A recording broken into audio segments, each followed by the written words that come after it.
আচ্ছা, আজকের জন্য শেষ ক্লাস লেকচার 11। আমরা আজকে চাচ্ছিলাম যে টেন্সটা শেষ করে দিতে।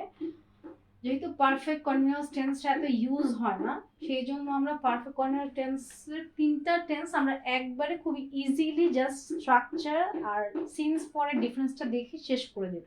কারণ আমরা অ্যাকচুয়ালি পারফেক্ট কন্টিনিউয়াস টেন্স আমরা ইউজ করি না। পারফেক্ট কন্টিনিউয়াস টেন্স লিখতে গেলে আমাদের সিন্স অথবা ফর ইউজ করতে হয়, কারণ আমাদের সময়ের ব্যাপ্তি দেখাতে হয়। সিন্স ফর একটা ডিফারেন্স আছে। এর আগে আমরা বুঝি অ্যাকচুয়ালি পারফেক্ট কন্টিনিউয়াস টেন্সটা কি। পারফেক্ট টেন্স বলেছিলাম কোন একটা কাজ অতীতে শুরু হয়েছে, শেষ হয়ে গেছে, বাট স্টিল নাও সেটার একটা এক্সিস্টেন্স আছে। লাইক আমি ক্লাসটা নেওয়া শেষ করে ফেলেছি, বাট স্টিল নাও বোর্ডে লেখা আছে, আমার হাতে মার্কার আছে, ক্লাস শেষ, বাট স্টিল নাও বোঝা যাচ্ছে যে মাত্র ক্লাসটা শেষ করেছি। এই জন্য এটাকে বলা হচ্ছে পারফেক্ট টেন্স। নাও পারফেক্ট কন্টিনিউয়াস টেন্সটা কি? পারফেক্ট কন্টিনিউয়াস টেন্স হচ্ছে কোনো কাজ আমি অতীতে শুরু করেছি, নাও স্টিল নাও আমি কাজটা করছি। যেমন আমি যদি বলি that I have been taking this course for last 1 month. আমি 20 ক্লাসে যে কোর্সটা শুরু করেছি, আজকে হলে 11 ক্লাস শেষ হবে আর টেন্সটা শেষ হয়ে যাবে। বেসিক আমাদের যেটা আমাদের এই কোর্সের মেইন পার্ট সেটাই শেষ হয়ে যাবে। আর সাথে আমরা কিছু সাপ্লিমেন্টারি কিছু জিনিস পড়াবো, মোডালজের কি, দেন প্রিপোজিশন কি, দেন সাবজেক্ট ভার্ব এগ্রিমেন্ট কি, দেন কন্ডিশনালস কি, যেগুলো খুব মানে এটার সাথে চলে আসে এমন কিছু জিনিস আমরা পড়াবো। মেইন আমাদের যে কোর পার্ট ছিল টেন্সকে শেষ করা with examples and every details. Alhamdulillah, we are done. It was very difficult to finish the tense within 10-11 class, but Alhamdulillah I did it. So যখন কোন একটা কাজ আমি যে বলছি যে আমি I have been taking this course for last 1 month, that means আমি last 1 month ধরে আমি কোর্সটা নিচ্ছি। এটা একটা প্রেজেন্ট পারফেক্ট কন্টিনিউয়াস টেন্স। যে কাজটা অতীতে শুরু হয়েছে, রামাদানের শুরুতে আমি ইনিশিয়েটিভ নিয়েছিলাম যে আমি 20টা ক্লাস নিব। আজকে রামাদান 26 রামাদান, 25 রামাদান চলে গেছে, স্টিল নাও কিন্তু আমি কাজটা করছি। এটাই হচ্ছে একটা perfect example of present perfect continuous tense. এই ঘটনাটা যদি আমি নেক্সট ইয়ার গিয়ে বর্ণনা করে, তাহলে এটা হয়ে যাবে পাস্ট পারফেক্ট টেন্স। যদি আমি গত বছর বর্ণনা করতাম হয়ে যেত future perfect continuous tense. I think you are clear না। এখন পারফেক্ট টেন্স যেহেতু বলছি একটা সময় দেখাতেই হচ্ছে, এই জন্য আমরা ইউজ করবো সিন্স অ্যান্ড ফর। সময়ের ব্যাপ্তি বোঝাতে আমরা ইউজ করব সিন্স অ্যান্ড ফর। সিন্স হচ্ছে স্পেসিফিক পয়েন্ট অফ টাইম। সিন্সকে আমরা বলতে পারি স্পেসিফিক পয়েন্ট অফ টাইম, এটা আমি পরে আলোচনা করব। Specific point of time. and for হচ্ছে period of time।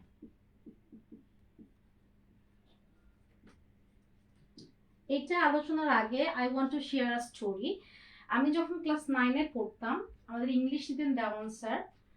বেসিকলি এই যে গ্রামার, আমি আমার গ্রামার শিখি আমার বোনের কাছ থেকে, আর আমার বোন শেখে দেওয়ান স্যারের কাছ থেকে। দেওয়ান স্যার যা শিখিয়েছেন ওটাই আপু আমাকে শিখিয়েছিল, সেম জিনিসটাই আমি আমার স্টুডেন্টদেরকে শেখাচ্ছি। মেবি জিনিসটা সেম, মেবি আমাদের ওয়ে অফ টিচিংটা ডিফারেন্ট। আমি যখন ক্লাস 9-এ পড়ি তখন স্যার একদিন ক্লাসে আমাকে জিজ্ঞেস করেছিল সিন্স অ্যান্ড ফর এর ডিফারেন্স কি। আমি বলতে পারিনি, তখন স্যার আমাকে ডাস্টে দিয়ে একটা বাড়ি দিয়েছিল। তখন স্যার উত্তর দিয়েছিল point of time and period of time. But তখন আমি পয়েন্ট অফ টাইম কি আর পিরিয়ড অফ টাইম কি বুঝতাম না। এই জন্য আজকে আমি আমার স্টুডেন্টদেরকে এটা খুব ক্লিয়ার করে বুঝিয়ে দেবো যাতে ওদের কোনো কনফিউশন না হয়। পয়েন্ট, কোনো কিছুকে পয়েন্ট করা, স্পেসিফাই করা, that is called point of time. যেমন আমি যদি বলি I am teaching since 2022 as I joined as a teacher at Canadian Mathematics School in 2022. So আমি স্পেসিফাই করে দিলাম যে আমি 2022 থেকে পড়াচ্ছি, তাহলে যে কেউ বুঝবে যে আমি 3 ইয়ার্স ধরে পড়াচ্ছি। আমি যদি এটাকে এভাবে বলতাম I have been teaching for 3 years, মানুষ কিন্তু জানতো না কোন 3 ইয়ার্স। এই 3 ইয়ার্সটা হতে পারে 2020 থেকে 2023, 2022 থেকে 2025, অথবা আরো প্রায়র টাইম। সিন্স মানে হচ্ছে আমি একটা জিনিস স্পেসিফিক করলাম যে I am living Dhaka since 1997, I have been living Dhaka since 1997। কোনো কিছু স্পেসিফাই যখন করে দিচ্ছি তখন আমি ইউজ করছি since. I'm doing the class since morning, since this morning, and I'm doing the class for 2 hours. যখন আমি পিরিয়ড অফ টাইম বোঝাচ্ছি, ফর ইউজ করছি, তখন সেই টাইমটা হচ্ছে আমি জাস্ট সময়ের ব্যাপ্তিটা বোঝাচ্ছি, বাট আমি কিন্তু স্পেসিফিক করছি না কখন থেকে কাজটা করছি, বাট সিন্সে কিন্তু আমি কাজটা করছি। আচ্ছা, আমি যদি এভাবে একটা সেন্টেন্স লিখি, I have been missing, I have been missing, I have been missing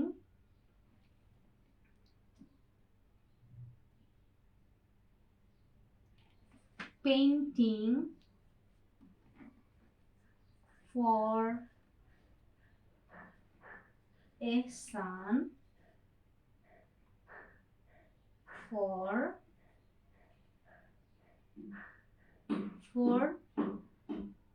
2 months। তাহলে এটা আমাদের একটা প্রেজেন্ট পারফেক্ট কন্টিনিউয়াস টেন্স হলো। আমি এখানে ফর 2 মান্থস দিয়ে দিলাম। আমি যদি এখানে দিতাম সিন্স জানুয়ারি, তাহলে কি হয়ে যেত, এটা জানুয়ারি হয়ে যেত। দ্যাট মিন্স ফর আ সেন্সের ব্যাপারটা উই আর ক্লিয়ার। নাও চলে আসি আমাদের যে মেইন জিনিসটা, সেটা হচ্ছে আমাদের অল পারফেক্ট কন্টিনিউয়াস টেন্সটা চলে আসি। সিন্স এর পর I think you are clear, এটাতে কোনো কনফিউশন নেই। ফার্স্টে চলে আসি present perfect continuous tense. Present perfect continuous tense. আচ্ছা, আগে আমরা স্ট্রাকচারটা দিব, তারপর আচ্ছা আগে আমরা এক্সাম্পল লিখি, তারপর আমরা স্ট্রাকচারটা লিখছি। ঈশান্তা আমার খুব পছন্দের একটা person. ঈশান্তা has been writing since morning। আচ্ছা, আমরা এই সেন্টেন্সটা থেকে আমরা স্ট্রাকচারটাকে বের করে আনবো। ঈশান্তা কি সাবজেক্ট প্লাস হ্যাজ অথবা have plus been plus verb plus ING plus since or for.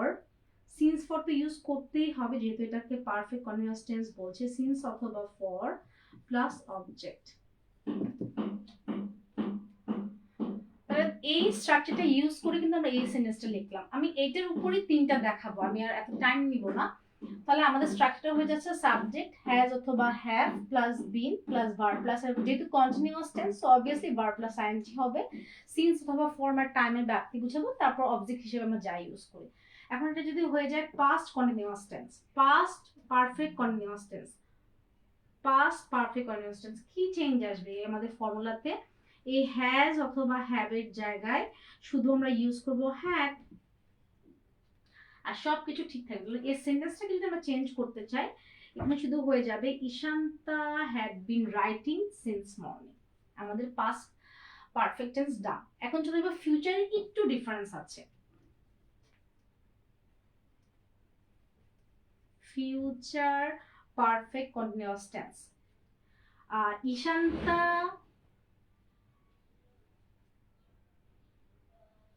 will have been, that means এখানে হয়ে যাবে shall অথবা will plus have then been, একটা have যোগ করে তারপরে been দিব।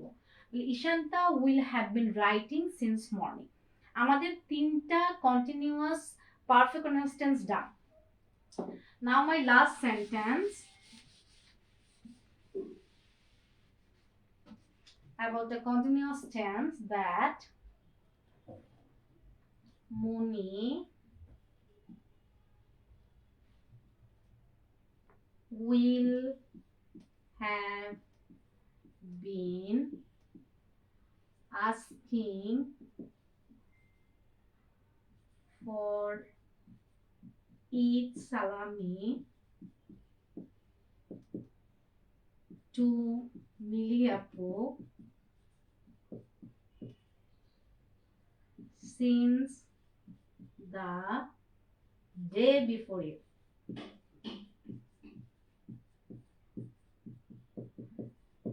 This year I'm very serious about my Eid salami. So foreign, make sure that your mom will give me the salami, okay? So I will give you the budget, don't worry. So that's all for classes. Maybe we are done taking the class before Eid. Maybe I won't able to take any class before Eid. After Eid, we have 8 or 9 days vacation maybe. So that time I'll try to cover other 9 classes. I will try, inshallah. As I started, I will finish it. I will try to cover other 9 classes, and after that, if I have time, maybe Friday or Saturday, or if I wish to make a video, I will do. And if you think uh, you are confused with any topic, you can message me. In that case, I will make video on request. So till now, Allah Hafiz and Eid Mubarak to everyone. And it was a very nice journey. I enjoyed taking every class, and I also learned a lot. So still, till now, Allah Hafiz, and stay happy and healthy and enjoy your Eid. Allah Hafiz.